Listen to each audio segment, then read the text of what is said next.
Hi Leute, mein Name ist Luca und ihr seid auf meinem Kanal Wolflight.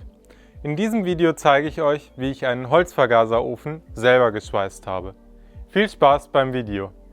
Als erstes habe ich für den Ofen mir überlegt, dass ich eine Schamottbrennkammer gerne hätte, um das Metall zu schützen, sodass es auch länger haltbar ist und nicht durch die hohen Temperaturen verglüht. Dafür habe ich ein Schamottrohr genommen und habe die Lochanordnung des Ofens dort drauf angebracht und dann gebohrt und habe anschließend das Schamottrohr in 3 Teile geschnitten, weil sich bei den ersten Tests ergeben hat, dass es sonst an manchen Stellen reißt. Zum einen sieht man hier den Riss und es haben sich auch noch ein, zwei andere Risse gebildet. Hier ist einer, der geht hier einmal so durch. Um die Spannungen auf das Schamottrohr zu reduzieren, habe ich es deswegen in 3 geteilt. Dann habe ich das Ganze in einen Mantel gepackt. Dafür habe ich ein ganz normales Ofenrohr genommen und habe in dieses Ofenrohr Halterungen für die einzelnen Platten geschweißt. Anschließend hatte ich erst überlegt, dass ich die Löcher exakt auf das Ofenrohr übertrage. Nachdem ich aber festgestellt habe, dass das nicht gut funktioniert, habe ich einfach für die Lochbereiche einzelne Felder aus dem Ofenrohr ausgetrennt. Und so hat es dann auch ziemlich gut funktioniert.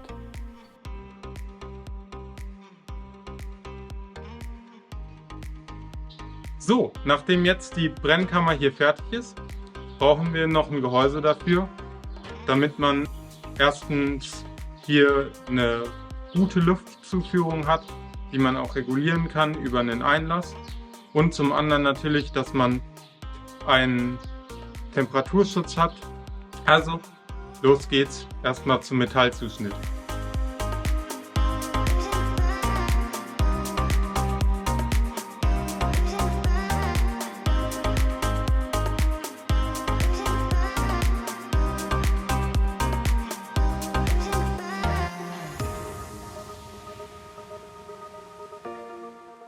Nachdem ich die Teile jetzt erstmal ausgeschnitten habe und hier schon Rillen reingemacht habe, möchte ich die an den Rillen jetzt biegen. Dadurch spare ich mir die Schweißnaht und es ist auf jeden Fall eine stabilere Verbindung. Die Verbindung ist luftdicht und die ist auch deutlich genauer, als wenn ich es auseinander trennen würde und dann zusammensetzen würde wieder. So, als nächstes werde ich jetzt schon mal die erste Ebene zusammenschweißen. Das heißt, der Boden hier wird mit den Wänden verbunden und dann kommt diese Platte hier oben drauf. Also, jetzt erstmal schweißen. Um das Ganze besser kanten zu können, habe ich den Ofen in 2 Bereiche unterteilt. Der erste Bereich ist der untere Bereich, in dem eigentlich nur Holz gelagert wird und wo man die Ascheklappe dann drunter ausleert. Und der zweite Bereich ist der Bereich der beiden Brennkammern. In der unteren steht der Brennbereich und in der oberen wird das Ganze vergast und geht dann in den Schornstein. In die beiden Bereiche habe ich das unterteilt und so kann ich das Blech dann besser kanten. Das habe ich vorgeschlitzt mit einer Flex, wie man sieht, und dann geht das auch relativ einfach, das 2 mm Blech zu kanten. Dadurch spare ich mir die Schweißnähte und ich habe das Ganze trotzdem verhältnismäßig luftdicht abgeschlossen.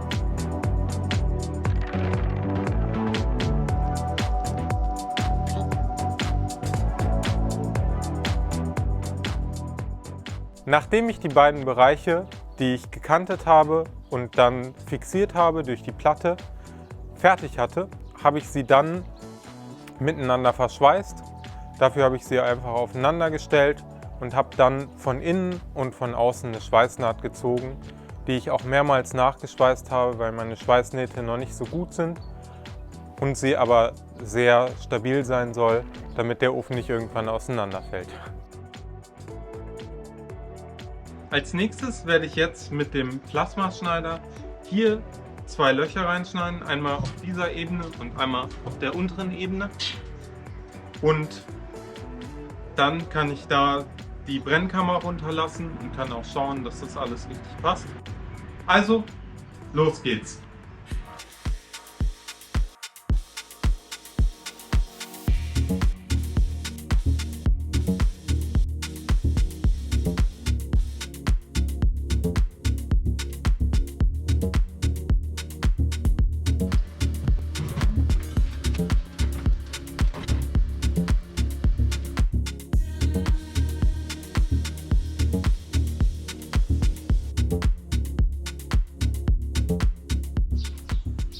Als nächstes werde ich diese Platte hier mit dem Plasmaschneider rund ausschneiden.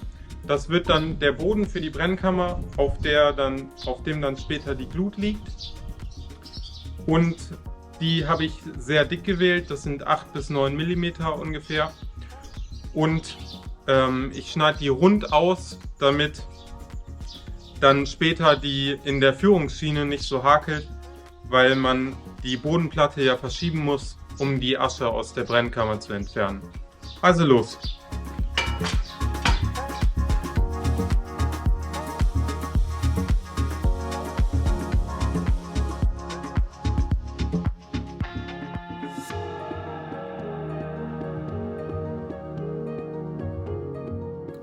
Als nächstes habe ich dann Führungsschienen gekantet, in denen man die Bodenplatte bewegen kann, um die Ascheklappe zu öffnen und zu schließen.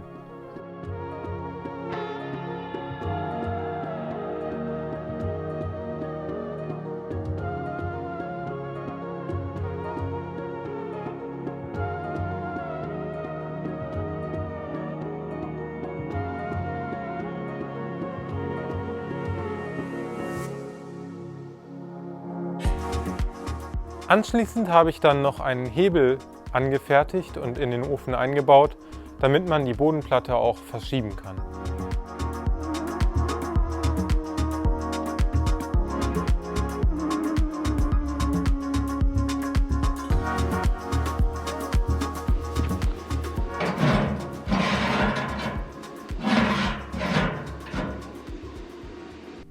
Anschließend habe ich vorne an die Öffnung des Ofens, also ich nenne es Wartungsklappe, weil man dort die Brennkammer anschauen kann und in den unteren Brennkammerbereich reinschauen kann, eine Klappe vorgemacht, die ich aber auch wieder öffnen kann. Dafür habe ich Löcher gebohrt und in diese Löcher Muttern eingeschweißt, sodass man die Schrauben von außen auf die Wartungsklappe draufschrauben kann und damit die Platte mit dem Ofen verbinden kann. Zwischen die beiden Platten, also die Wartungsklappe und den Ofen, habe ich dann noch ein Ofendichtband gemacht. Das ist erstens hitzeresistent, damit das sich auch nicht auflöst. Und zweitens sorgt es dafür, dass die Zuluft nur oder hauptsächlich aus dem Zuluftschacht kommt. Anschließend habe ich dann die Ofenklappe auf das richtige Maß gebracht, indem ich da noch Bleche eingeschweißt habe. Und habe dann ein ähnliches Verfahren beim Deckel des Ofens angewandt. Dort habe ich allerdings nur Bleche an den Ofen seitlich dran geschraubt, sodass man von oben dann Schrauben durchschrauben kann und die unten mit Muttern festziehen kann.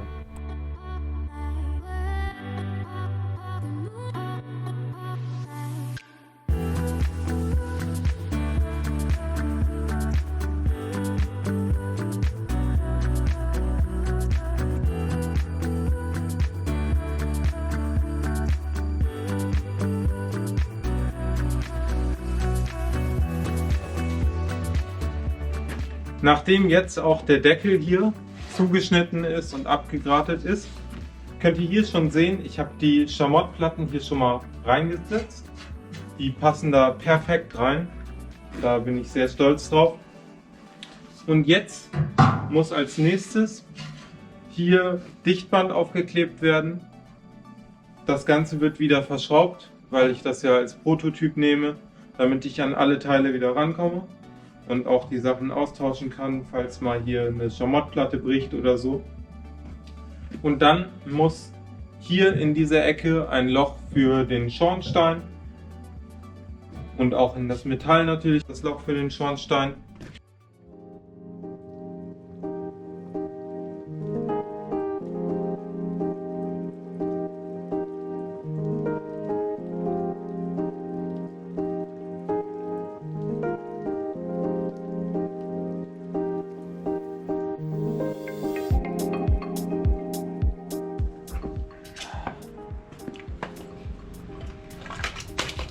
So, das hätte ich geschafft. Jetzt kann ich das einsetzen. Das hier ist jetzt draußen. Das ist massiver, als ich das dachte. Ich dachte, das wäre sehr brüchig, aber das hält ziemlich gut. Da bin ich sehr froh drüber. Aber gut, ist halt auch Schamott.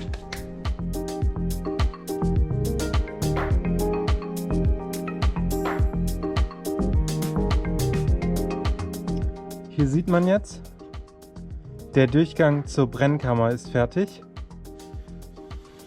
Und es ist sehr schön geworden. Als nächstes habe ich dann Halterungen für den Schornstein auf dem Deckel angebracht. Dafür brauche ich dann später allerdings nochmal einen Ring, der auch um den Schornstein das Ganze abschließt, weil der Schornstein noch eine kleine Lücke zwischen der Deckelplatte hat und die muss dann auch geschlossen werden, damit kein Rauchgas in den Wohnraum reinziehen kann. Später habe ich dann, nachdem ich die Schamottplatten dort eingesetzt habe, in das obere Brennkammergehäuse auch dort Ofendichtband zwischengemacht.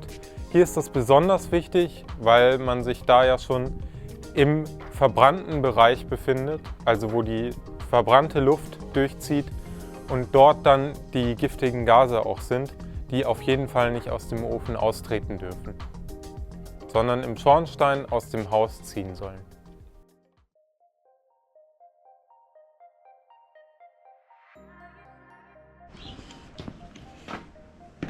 Also, da seht ihr ihn. Er ist jetzt, bis auf die Tür ist er fertig und ich bin gerade mega happy. Darauf habe ich richtig lange hingearbeitet und es sieht so geil aus, dass der jetzt fertig ist. Ich zeige ihn euch hier nochmal. Also, Fronttür abschraubbar, dass man da die Brennkammer tauschen kann. Dann Deckel abschraubbar, dass man die Schamottplatten austauschen kann. Und hier unten, das finde ich auch immer noch so geil, wie man einfach da die ganze Asche einmal mit Klappe öffnen. Wenn man hier einfach den Hebel bewegt, Asche raus, Hebel wieder zu, Feuer machen. Richtig geil. Also, jetzt geht es nur noch mit der Tür weiter und dann ist das Teil fertig und dann kommt der erste Probelauf. Ich freue mich richtig. Für die Tür habe ich mich auf YouTube inspiriert. Da habe ich ein sehr gutes Video gefunden von einem sehr guten Schweißer. Und das verlinke ich euch mal hier. Das ist wirklich sehr interessant. Der hat sich einen Smoker selber gebaut. Und ich habe mich an der Art der Tür, wie er sie gebaut hat, inspiriert. Und habe dann als erstes die Tür gebaut. Ich zeige euch hier jetzt aber erstmal, wie ich den Rahmen angefertigt habe und die Scharniere. Und im Anschluss zeige ich dann, wie ich die Tür gemacht habe.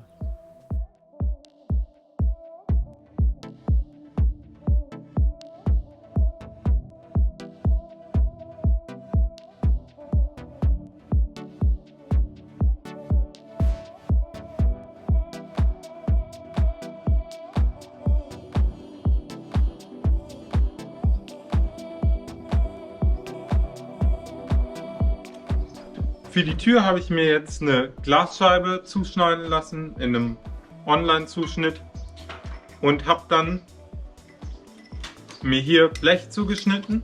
Daraus werde ich den Rahmen fertigen. Also, los geht's. Das Blech, was ich für die Tür zugeschnitten habe, habe ich dann als erstes gekantet. Mir ist jetzt im Nachhinein auch aufgefallen, ich hätte natürlich auch L-Profilblech nehmen können, aber das war jetzt so relativ einfach und ich kann es natürlich so in der Dünne von 2 mm sehr gut anfertigen. Dadurch wird die Tür auch deutlich leichter und nachdem ich dann daraus den Rahmen für die Tür geschweißt habe, habe ich das Ganze dann wieder mit Ofendichtband fixiert. So habe ich auch die Scheibe fixiert. Die ist, hält dort drinnen nur durch das Ofendichtband, was dort eingeklebt ist. Natürlich könnte man sie deutlich stabiler fixieren, aber bisher hat sich da für mich noch kein Problem ergeben und es ist die einfachste Methode, wie man die Scheibe dort drinnen fixiert bekommt.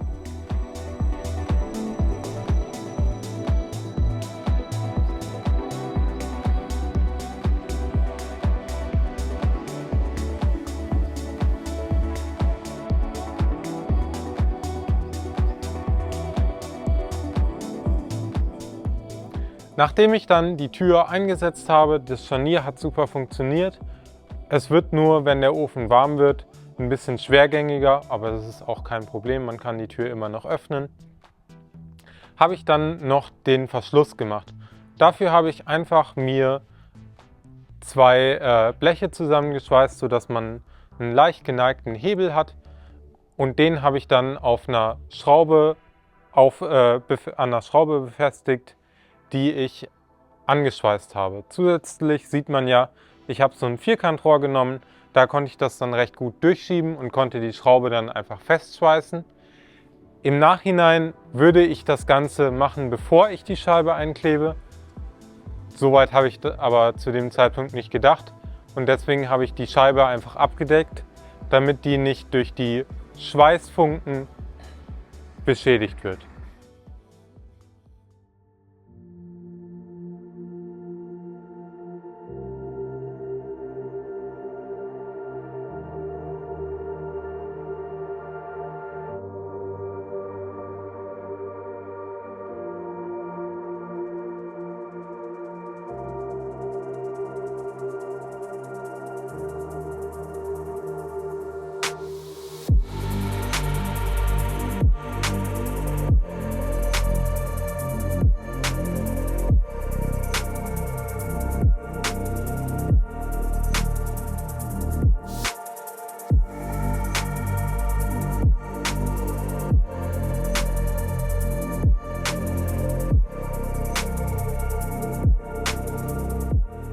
Das war's mit dem Video. Wenn es euch gefallen hat, lasst mir gerne einen Daumen nach oben da.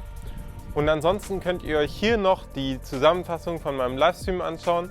Da habe ich den Ofen das erste Mal getestet. Und hier unten verlinke ich euch ein Video, wie ich meine Feuertonne gebaut habe. Und hier könnt ihr mich gerne abonnieren. Also, bis zum nächsten Mal, bleibt gut drauf und ciao.